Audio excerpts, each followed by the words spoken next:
All right, let's do it, man. It's Saturday, and it's time.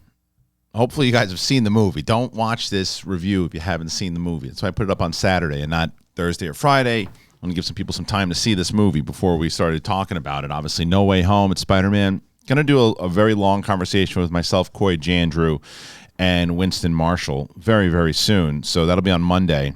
That'll be more like an hour. This is probably going to be anywhere between 15 to 25 minutes. I don't know. Depends on how long. I'm pretty excited to talk about it. But if you're brand new to the channel, you haven't seen, thank you to all the new subscribers that have come in over the last couple of days. Really appreciate it. The review was trending on YouTube, so that was cool. Take a look and subscribe to this channel. Please subscribe and hit the notification button so you get more reviews and stuff like this. Whether it's interviews with Katie Sackhoff, CM Punk, Matt Serra, we have all that stuff, plus reviews and reactions and all that. But you know all that. That's why we're here. All right, let's get right into it. This is the spoiler-heavy review. So if you're here, then be prepared for spoilers. All right, here we go. So I'm just going to kind of detail the movie itself. And as I said in my non-spoiler review, what I was nervous about was the fact that how are they going to cram so many different people into the movie, make us care? Is it going to work? Does it make sense? And will it be emotional enough? And if they do bring in some other Spider-Man, is it going to work, or are they just going to do it for fan service? And I said in this non-spoiler, and I'll say it here, they did this in such a way that I was very excited to see and thought that a lot of it was really clever. There was some stuff that I didn't like, as I mentioned again. There was some of the humor. What I did like was inside of the trailer that you saw, the Scooby-Doo joke. It doesn't hit too much. The fact that he says Scooby-Doo shit in the movie itself made it play a little bit more.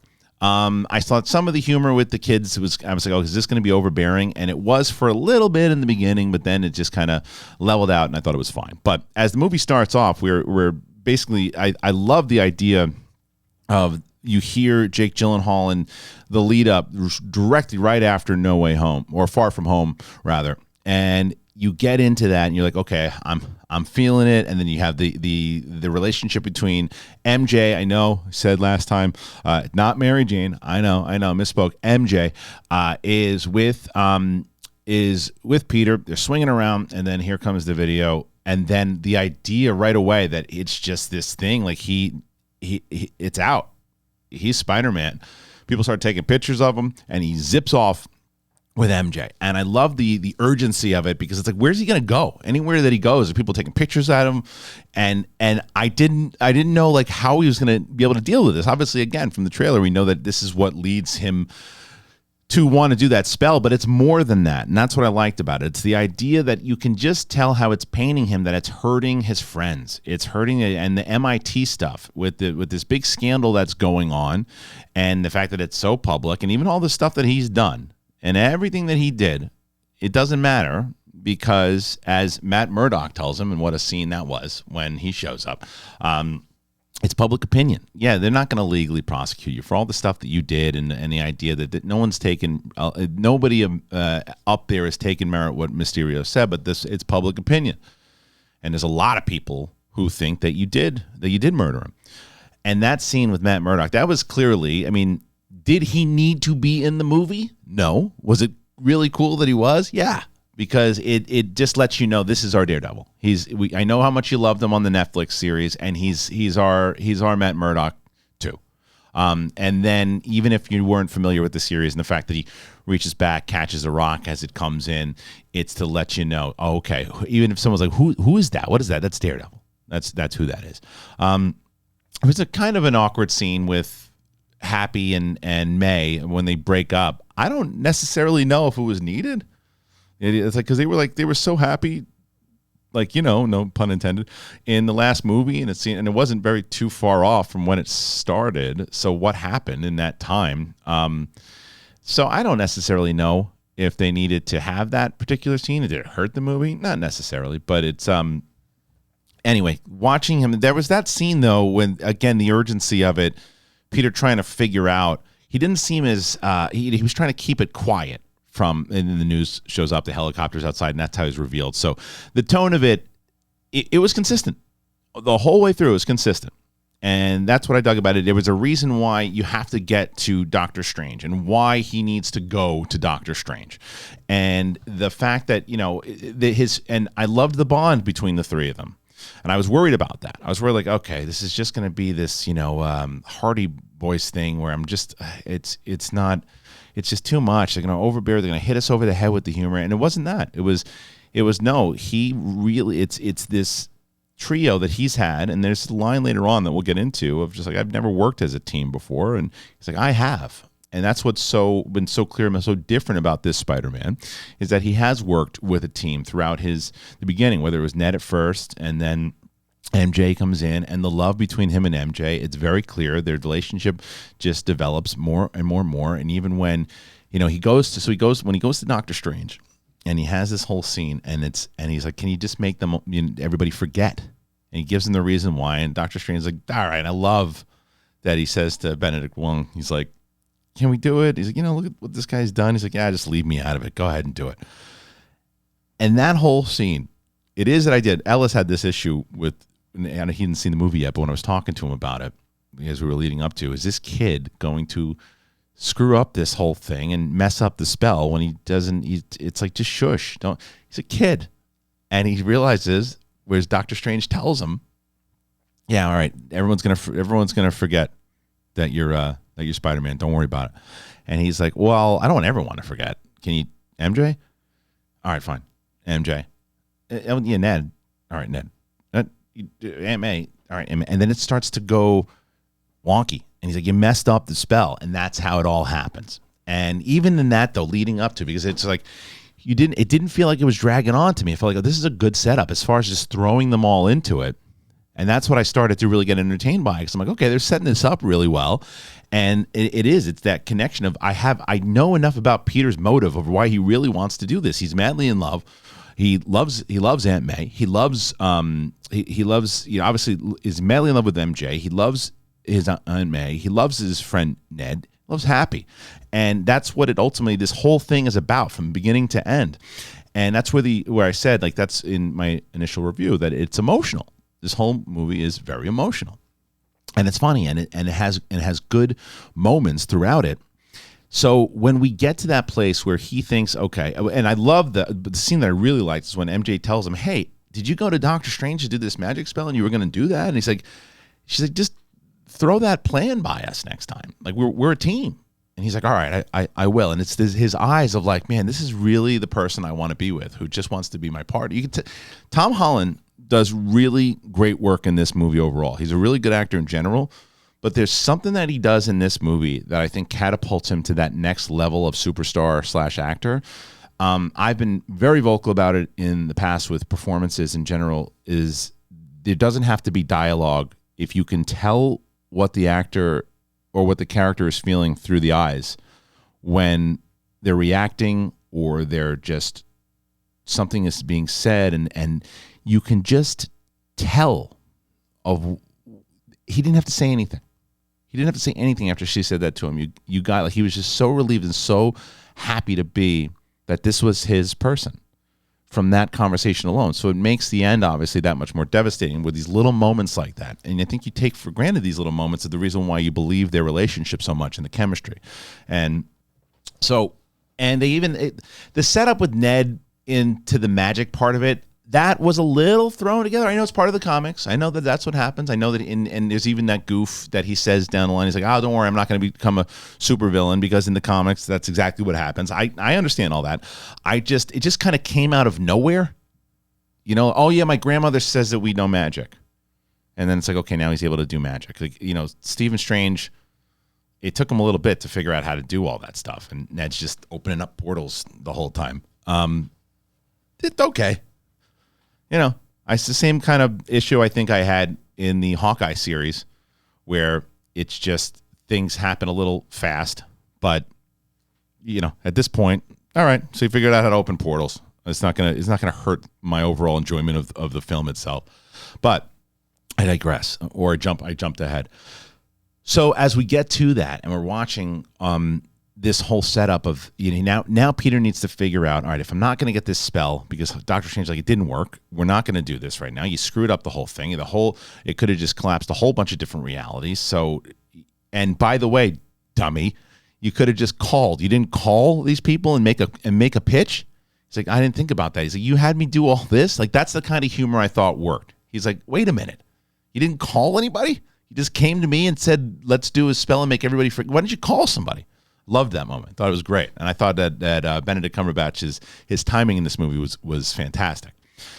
He then now goes to approach the woman from MIT, telling him, don't blame my friends, please. This is not them.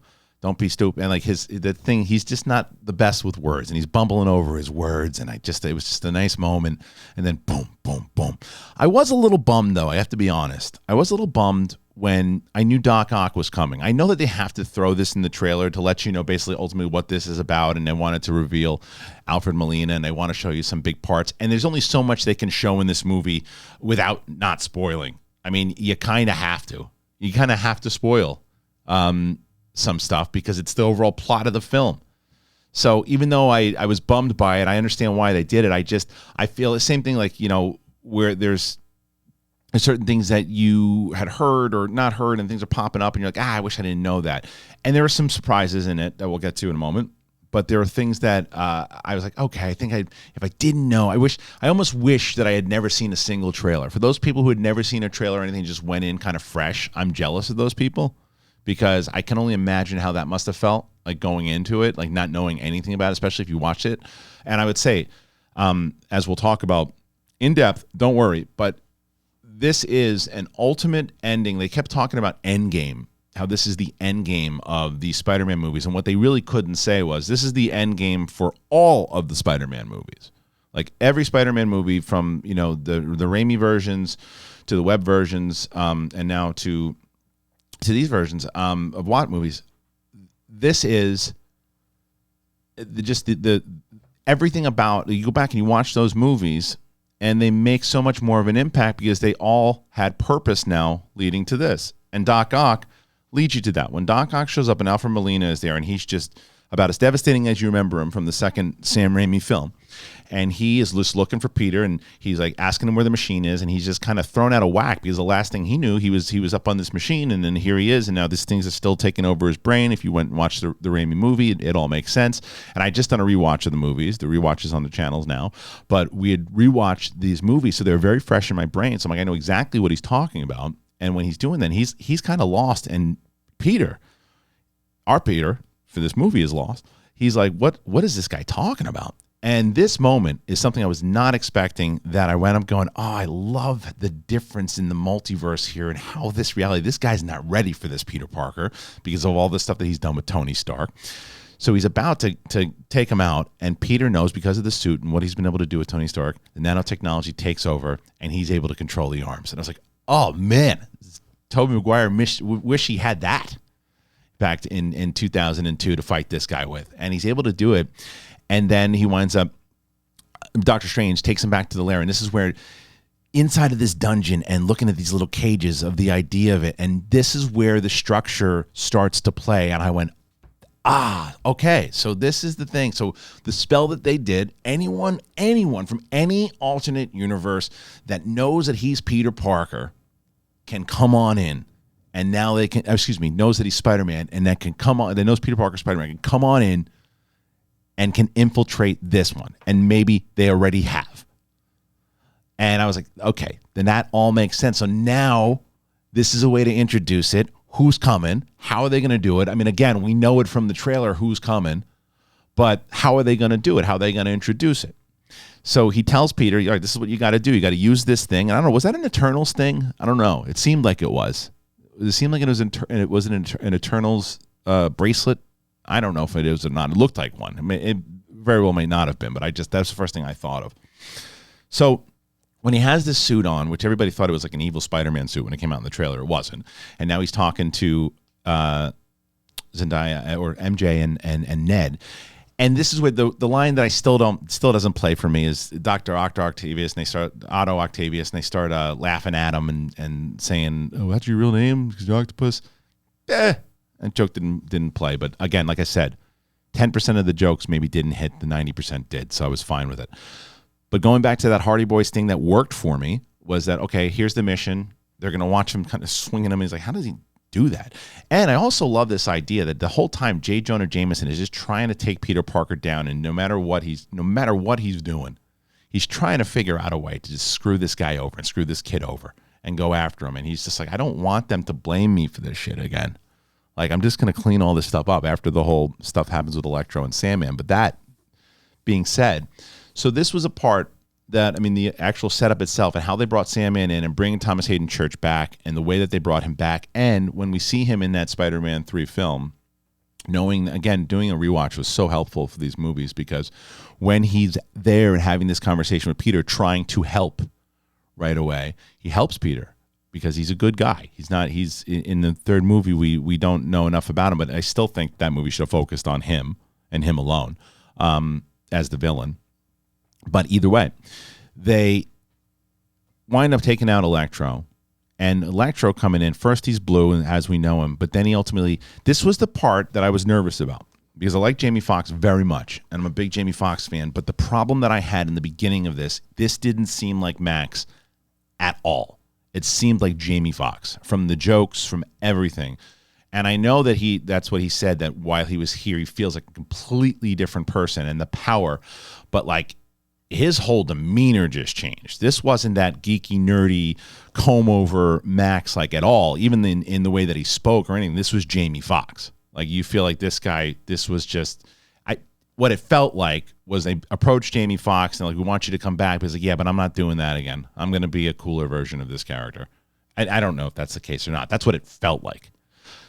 And when he's cracking certain jokes, I'm like, this seems like Jamie Foxx. It doesn't seem like Max. But that leveled out. That stopped after a little bit, because I started to really get his motivation. Like, I understood Electro's motivation, and the same type of thing. It was it was consistent to Amazing Spider-Man 2 of the problems that he had, because he again, all these people are good guys. They're all good guys. They're all good guys, and every one of these villains, something had happened, and then they captured the Lizard, they captured, Connors, they captured all these people, and then even Sandman feels screwed over, because then Doctor Strange puts him in the I think Peter might have put him in also, saying I'm sorry or whatever it might be. I can't remember. Either way, they're all in the cages now, and they're talking, and this is when we start to get the reveal of it all, of the big reveal of them trying to figure it out, because Doc Ock can't figure out what the hell's going on. Oh, they see Osborn. I don't want to leave that out. Sorry, people have probably been screaming at me pre-taped. But people, the Osborn thing, that's how the whole thing came to play in the highway scene with Doc Ock, is when he shows in and Doc Ock looks up and he's like, Norman? Like, he's so confused, because in his reality, this dude died years ago. And I loved how they played it off. And I can't emphasize enough how important the rewatches were. And I'll probably say it a million times over before this is over. And it was so interesting to see them having those conversations. Like, the man that you saw couldn't be Norman Osborn, because here's two things. It's either this guy died years ago, or you're chasing a ghost. So I don't know what we're talking about here. And they're trying to figure it out. And then they put the pieces together that everyone who fought Spider-Man died in their universes. They died. And that's ultimately what's going to happen again. And this is where the story started to get emotional and really, really work for me, because the Willem Dafoe thing happens, and they do a great Kylo Ren moment here where it's probably him like, I don't want to wear that thing the whole time from the Goblin, the big goofy head thing again. I got to wear that again. And they're like, no. You're going to get so mad at this time. You're going to do a Kylo Ren. You're going to smash it. Except this time people are going to understand why. And that's what he did. He smashed it inside of the alley, but it doesn't mean that the Goblin's gone. It just means for that point, Osborn comes back. And such a great version of Osborn. It was that, he did have this thing with Peter in the original movie. And so to watch that, and when he's stealing the donuts, like, that's the kind of humor I love. He's in the back, like, firing donuts into his jacket. And I'm like, okay, fantastic. And he goes to see Aunt May, and he's got like this kind demeanor, and he's confused, right? But he's smart. He's a brilliant scientist. We know that from the movies. The movie, rather. And he's talking to Peter, and then Peter, like, he doesn't shock him back into the thing. He forms this relationship to him, and this is where he starts to develop the idea, Peter, what if I can help these guys? What if I can fix these guys? Because if I can fix them, then they don't have to go back and die. And I was like, oh, that's interesting. How are they going to play that? How are they going to make that work? Because remember, when they set it up in with Loki, there's so many different realities that happen in general that there's still the evil versions of them that do die. But these particular ones, they pluck these ones out, right? And, because as we saw, as our other Spider-Men show up later on, that they have continued on past those movies, way past those movies to the reality. They're not plucking out the ones that we know. They're plucking out the ones that have lived through all those events that we saw. So and I'm fascinated by multiverses and parallel universes and things like that. So the idea of all this was it was right up my alley from the start, but how they were going to play it in, as long as it didn't seem thrown in. So the idea of sending all these guys back to their deaths and them knowing it, that they're gonna go back. Sorry, there's nothing we can do here. You're gonna go back and you're gonna die. And they're like, I don't know if I want to do that. Ooh, do we have to? The Lizard just doesn't seem to really give a crap, but everyone else is just like, I don't want to do that. Electro's like, that doesn't really sound good to me. So they try to figure out a plan on how to do it. Norman Osborn helps him out, and there's this great thing where Norman is taking over the body for a bit, and it's like the anti-Hulk. Really is what it is, and he's going through it, and he's really, and you care for Willem Dafoe. Steals a lot of scenes he's in. People are like, why didn't you mention Willem Dafoe in the non-spoiler review? Because even though I knew and people knew he was in it, I didn't want to spoil what he does in this movie and the kind of performance that he has. And I think that if I would have spent too much time talking about him, it gives away of how involved he is, because he's the one that causes Aunt May to die. And we'll talk about that scene momentarily, but and it also is a matter of the rage that we've seen on Spider-Man in the past, and having Peter, our Peter that we know in this movie, deal with that. It's like this thing that has just taken over Norman, right? So anyway, the fact that Doc Ock is the first one, and I love the idea that, okay, Molina's going to help him out because he was a good guy. Otto was a good guy. He was a smart guy. He was a really good guy. And that scene with him and his wife in the 2002 version, when it comes, 2004, I said 2002, I'm sorry, 2004 was the second one. But when he comes and he has that scene with his wife and the pain that he had been through, and we know that the arms were taken over him, and they figure that out, and it's a quick fix. And when he finally does, it's like, no, it works. He's like, thank you. And then that moment between Doc Ock and Green Goblin, he's like, Norman, I'm back, thank you, and thank you, my boy. Like, what a great scene it was, that there was so much connection. Like, you care about all these villains now, and you're like, they're not really villains. They never really were. They were just consumed by this drive, all of them. They were consumed by this drive to do something else or be someone better, and they all just got corrupted in the way that Peter wasn't looking for that, and it ultimately just happened to him. So I thought that was really interesting how they did that. And then he starts to, and they go to Happy's place, and they're working inside of Happy's apartment and doing, that fun, cute moments there. But then they're trying to make it work. And then this is where we start to see, because Electro's never really on board. He's just kind of going with the majority, and he's like, all right, okay. So he's got this thing and he sees it. And the second you see him see the Stark technology, you're going, yeah, he can feel that electricity. He can feel that power. Yeah, I don't know. This is going to pan out very well. And same thing with Sandman. Sandman never trusts anybody. He says it as much. He's like, you trust him? He's like, I don't trust anybody, because he's been screwed over so many different times. And I love the mention of his daughter. They don't dive into it too much. He just wants to get back to his daughter. That was his whole motivation in the third film, was to get back to his daughter. And I love the idea that they just mentioned that. These little tidbits of things that if you saw the movies recently, you can relate to it immediately. And if you didn't, it gives it gives cadence to exactly what the motivation is between all of these characters. So and Sandman tells me, just sit still, dude. Just do the thing. Let them all turn green, and then you're going to be good to go, and you'll be Max again, and you'll be chilling. You'll go back, and you won't get killed. So he's going with it. But the idea, this scene when Peter's there and he's with Doc Ock, and then the spider sense goes off, and you feel it like the theater. I saw it in IMAX. I don't know where you guys saw it, but like the sound for this particular scene. And if you're watching the channel for the very first time, or if you've been watching for a little bit, I'm very pro streaming for a lot of different content. Like I'm okay with Star Wars being on TV. This is a movie that I think is crucial for theaters. I think there are a lot of movies that are crucial for theaters. This is one of them. And the sound of when he's got the mention of the Peter tingle or whatever too, but the sound of when he feels like what's happening. There's something we know J. Jonah Jameson shows up. He's trying to set up Peter. He knows something's going on. He sets up the cameras and the lizards and the lizard's also. He's the most corrupt. Remember, if you see Amazing Spider-Man 2, his mind is so far gone. Like the other ones had like the back and forth sometimes, but Lizard was toast. So he's so corrupted by it. So he's banging around in the van doing God knows what. And then J. Jonah Jameson sets up the crew and everything's happening. And that spider sense goes off. And he can't figure out what it is, what's happening, where it's coming from. And then he fires the thing at Norman, or at Goblin rather, and he just knows.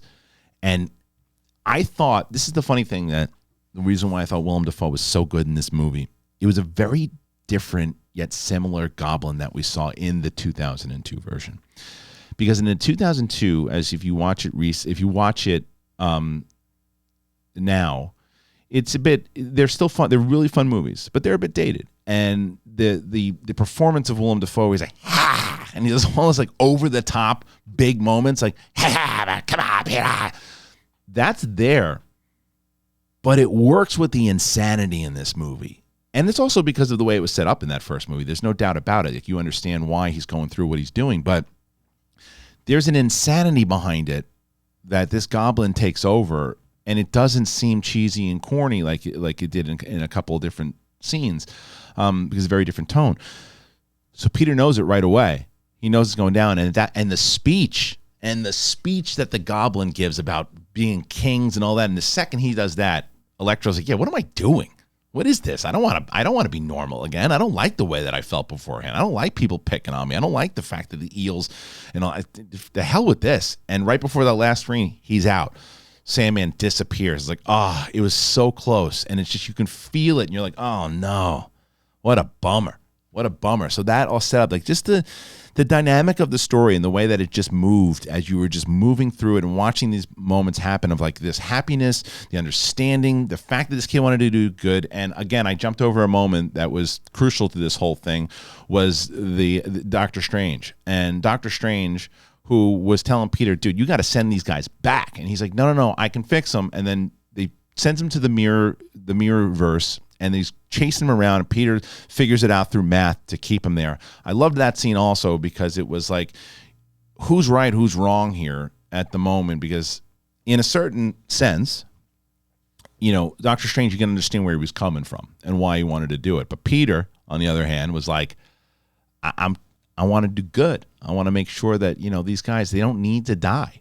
If we know that we can fix them, if it's not really in their, if they're not just evil dudes and there's a way to fix them and we can do it, then let's do that. Let's not send them back to their deaths. So that motivation, I didn't want to skip over that. So I thought that, again, lent as a overall theme to this spoiler review and spoiler discussion, is that it's all making sense to the theme and each one of their stories and their angles. So then this is where it just starts to get rough, right, emotionally for Peter. Because he's trying to fight Norman, and this ain't Norman. This is the Goblin. He's a pure Goblin. I love the outfit that he's wearing, the hoodie. It's old school Goblin to me. And he's kicking the hell out of Peter, like making him, he's bloodying him up, and he's choking him out. And it looks like an absolute mess. And here's May, here to save him. And there's this moment where you see it come through, and it's funny. I just watched The Matrix, the third one recently. And for spoiler for people who haven't seen the third Matrix, I'm about to do a spoiler on that. I know sometimes you got to give a warning on movies. Well, I haven't seen that movie yet. There's a spoiler on the third Matrix. Okay, you've been warned. So when Trinity dies in the third Matrix, there's a scene right before she dies, and it's quick. And you see her get impaled, but then it goes quick. You're like, oh, yeah, if you watch quickly, you can see it. That's very similar to what happens here to May. And you see, like, oh, she's not going to make it out of this. She's hurting. And they prolong it for a little bit. They want to mess with you a little bit, where she's trying to stand. And she's like, no, I'm all right. I'm good. You're like, she's not good. She's far from good. And people kept asking about like the Uncle Ben stuff, about, are we going to see Uncle Ben? And this was ultimately the Uncle Ben moment for this version of Peter Parker, as where she said, with great power comes great responsibility, and she gives him that line. You're like, okay, so she's serving that role as well, and this is that moment for him. This is that rage moment for him. And it's just a heartbreaking scene. It really is, because Marissa Tomei is such a fantastic actress. And then Tom Holland, this is, as I mentioned earlier, where he's so good, but he catapults himself in a new place here. And the stuff that I think Andrew Garfield did very well in Amazing Spider-Man 1 and 2 is the emotional moments. This is what Tom Holland is able to do in this particular scene. And he does it, and you're just like heartbroken watching this. And you're like, no, because of all the moments that she's had and everything that she's done, and I know that I've skipped over some parts, like Flash, wanting to be the best friend and the cops and stuff like that. I'm just trying to hit the big moments, because, like, to me, that's the stuff that really stood out. The Flash stuff was really funny though too, because he tries to help him out a couple different times through MIT and all that. But I wanted to really dive into these moments that we've been with May, and we've been through how much she cares, and the idea that this kind of loss is going to impact him, and that we've seen rage happen to other Peter Parkers before. Like, how's he going to deal with this? Especially the fact that we know that it was similar, that kind of that Civil War moment when Tony finds out that his parents were killed by Winter Soldier. He doesn't care that this dude is conformed, was brainwashed. He doesn't care. He killed my parents.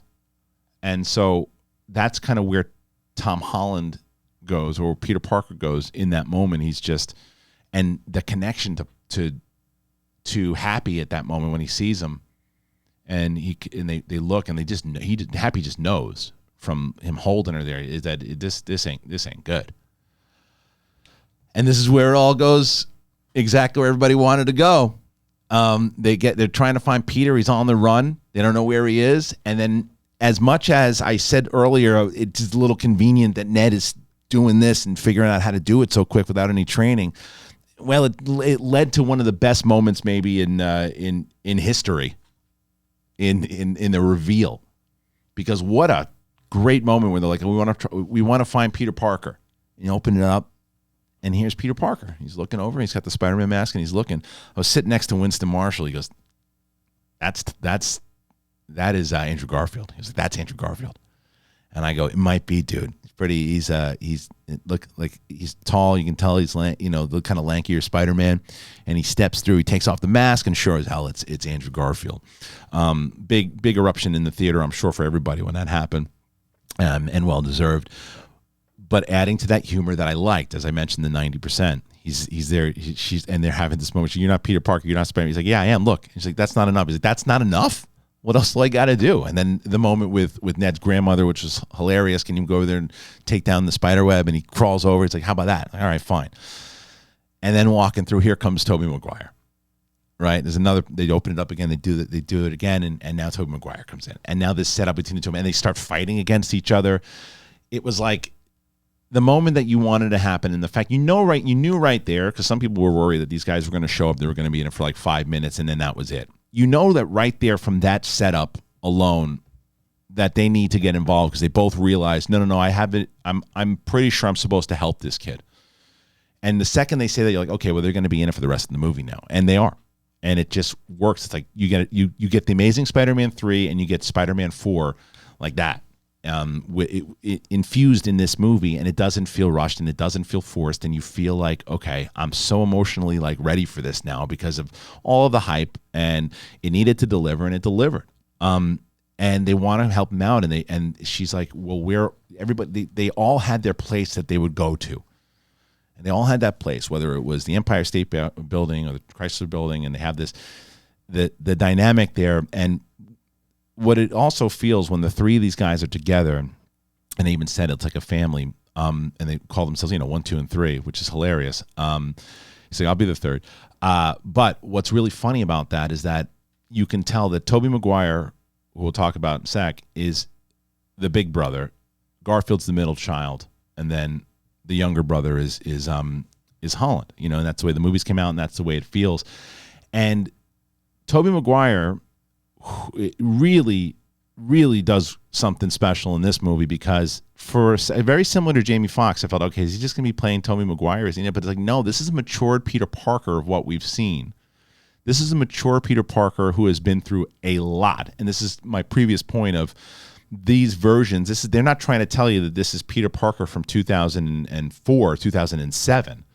This is Peter Parker years later as a 40-something-year-old man. And this is Andrew Garfield's Peter Parker, like after the Gwen Stacy thing.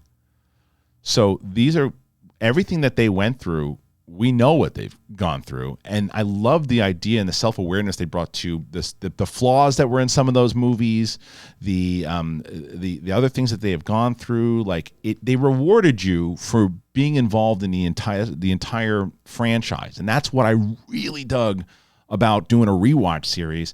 Is you get rewarded for all of it because all of these movies now, it's not like separate movies; they're all part of the same franchise now, which is a brilliant move overall. It helps out Sony. It helps out Marvel tremendously. But they go and they find Peter, who's on this bridge. And again, tremendous acting scene by Tom Holland where he's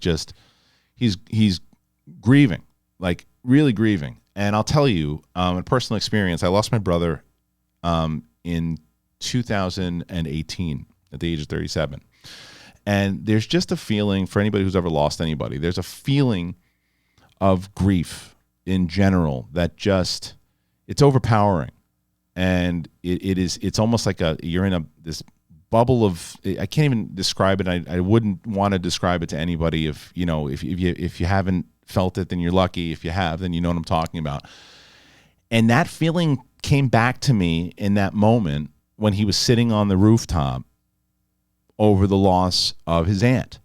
And it was really great acting because I felt it. And again, in the eyes and everything about it. I'm always getting a little emotional talking about it right now. But like he was so locked in, and I bought what he was going through. And then you tie that in.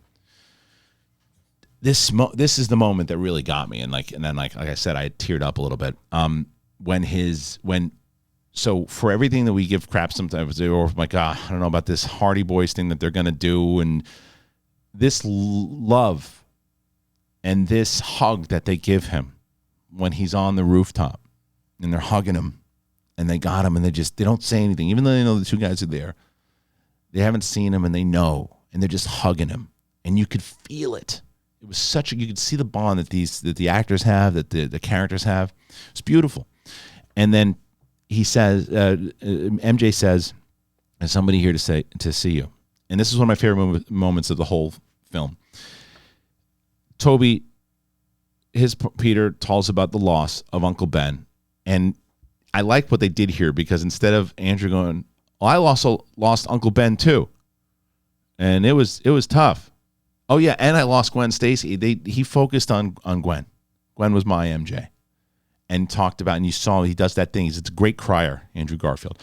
And he does that thing where it's so painful to him to even think about that moment. And then they even talk about the responsibility line. And that's when Andrew says, "That's what Uncle Ben told us."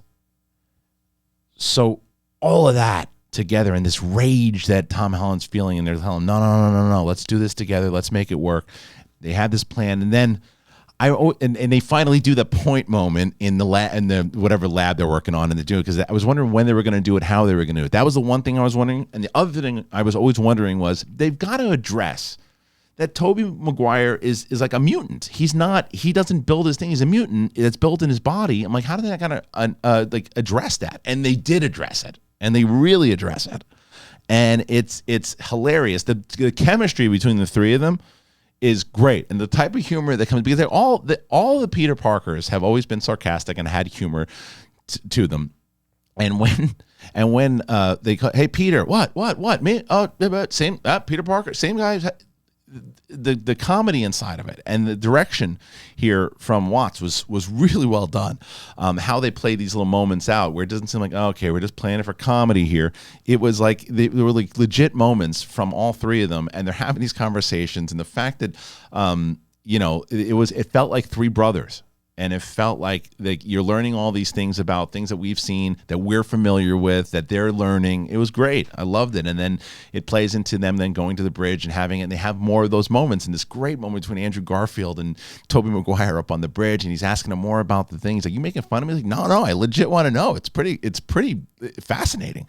And like, they're not busting each other's balls. They legit like really care about each other. They're like, it's like, it was a comforting feel to watch them all together, because if you heard rumors about everything that they've done in the, like, you know, whether they've been in the past, Andrew, when he took over, said, no, I got a very comforting phone call from Tobey Maguire, who wished me luck. And then same thing happened with Tom Holland, and the way that it all kind of just played in, it was pretty fascinating. So then the fight happens, and this fight takes place, and you have all these villains coming in. And as you saw in the trailer, I don't forget which international trailer it was, when the lizard gets popped in the jaw, and you obviously know they obviously deleted the 2 Spider-Men out of it, but like, and I think that another great moment is when Garfield says to him, he's like, "You gonna go into battle like that?" Like, well, what does he say to him? He says he's looking like a hip, something, whatever the line was, a hip preacher, a hip retreat. I can't remember what it was. Whatever it was hilarious. And then he's like, I got it. And they're all wearing it. It's a little tough to keep tabs on which ones are which. You got to pay attention to the suits because everything's moving so fast. So then when they start calling them 1, 2, and 3, you're like, oh, okay, 3 is Garfield, 2 is Maguire, 1 is Holland. All right, let's pay attention to it. It's tough. You got to, but they all have their battles. They all have their things that they're trying to do. But the moment that everybody kind of knew was coming, and it's set up very well because of the scene I just mentioned. MJ falls off of and we find out, by the way, that her name actually is MJ Watson, and she falls off of the scaffold. Holland goes to grab her. Goblin comes in, swoops him in, takes him off, and Garfield rescues her. And it's just, again, going back to that thing that I was saying before. It's in the eyes. He doesn't need to say, "Oh, I just did that thing that I really needed to do in my life of what the Gwen Stacy moment. I was just able to do that now." It's you didn't need to. He just looked. And he was able to do what he couldn't do at the end of the Amazing Spider-Man 2. And he catches her. And it's a great emotional moment. This is the emotion again. And the same thing, and Maguire's trying to figure out, he's got the moments with Sandman, and he's got these things that are happening. It's like they're all just playing in so well. And the idea, finally, after the square off between Peter and the Goblin, and Holland is just full of rage, man. Full of rage, throwing these bombs at him, and he's just ready. He's like, I'm taking the glider and I'm ending this guy now. And he even said, I'm going to kill you myself. And I believe it 100% that that's what he's going to do. And the fact that Toby comes in and she's like, settle, my dude, settle. And then Osborn pops Toby, and everybody thought Toby was going to eat it at that point. I think that's kind of what they wanted you to think.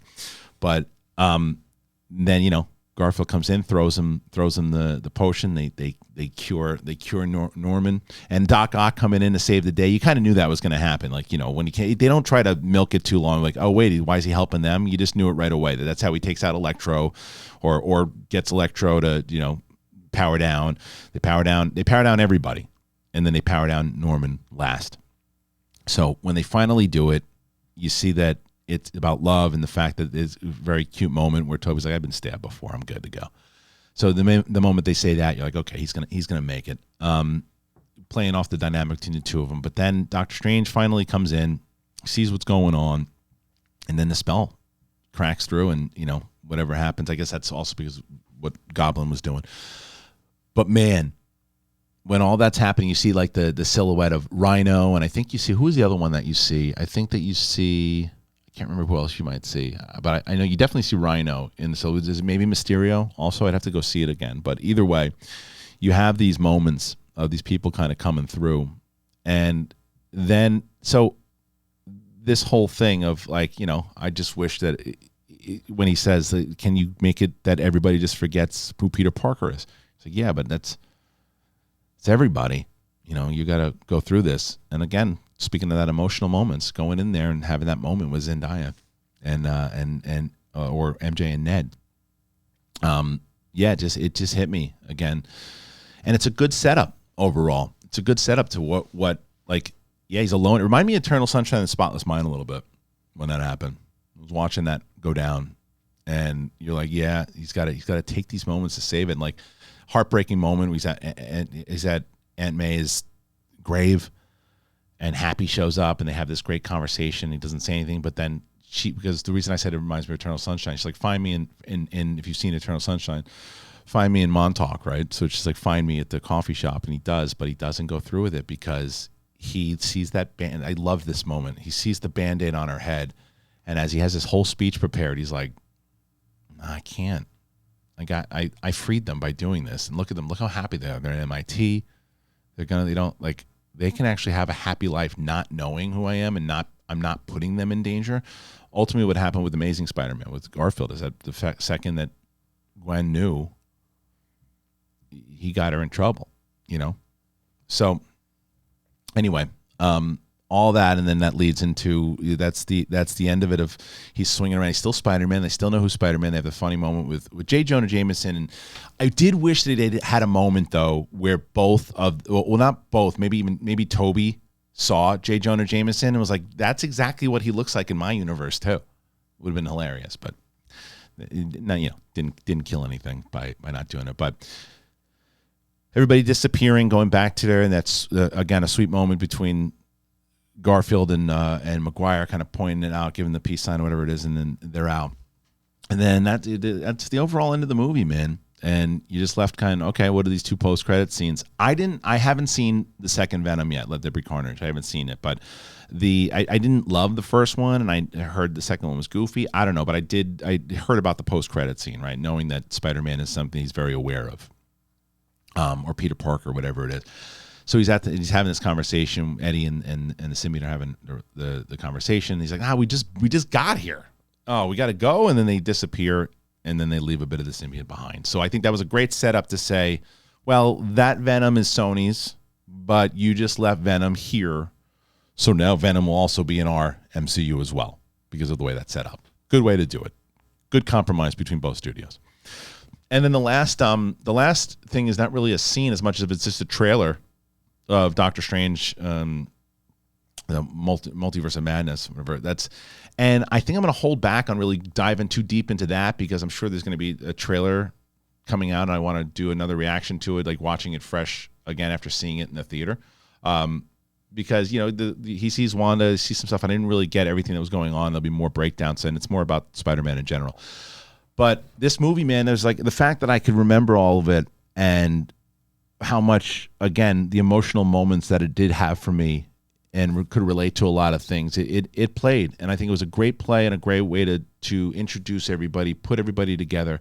And I love this movie. I really loved it a lot, and I'm very curious to hear your thoughts about it. Please leave comments. On my non-spoiler review, I try to respond to everybody. It takes me a little while, but I try. So I love the community aspect of it, having a good conversation about it. Please go ahead and do so. But this is my spoiler of Spider-Man No Way Home. I hope you enjoyed it. I hope you enjoyed the conversation. I was going to go 15 to 20 minutes, and I almost went an hour. So there you go. Please subscribe, ladies and gentlemen, to the show. And hit the notification button, too. It's very important. But that's a full-on spoiler discussion. That's me talking about it. I hope you enjoyed it. I hope you tuned in for it. And we're doing another full-on, I guess, little longer conversation on Monday, myself, Coy Jandrew, and Winston Marshall, where we're going to have, this is me just talking in general, nobody really talking back. These two guys, they know these things inside and out, and they know it so well. So we did our full Spider-Man rewatch together, and I'll put that in the link in the description in one of the last videos that you can see. Just click on one of that if you want to watch. I'll put a playlist in the end cards here. So take a look, watch those rewatches. They're a lot of fun. And I thank you guys so much for joining me here today. I really, really do appreciate it. Thank you so much, and I hope you enjoyed the review. See you next time.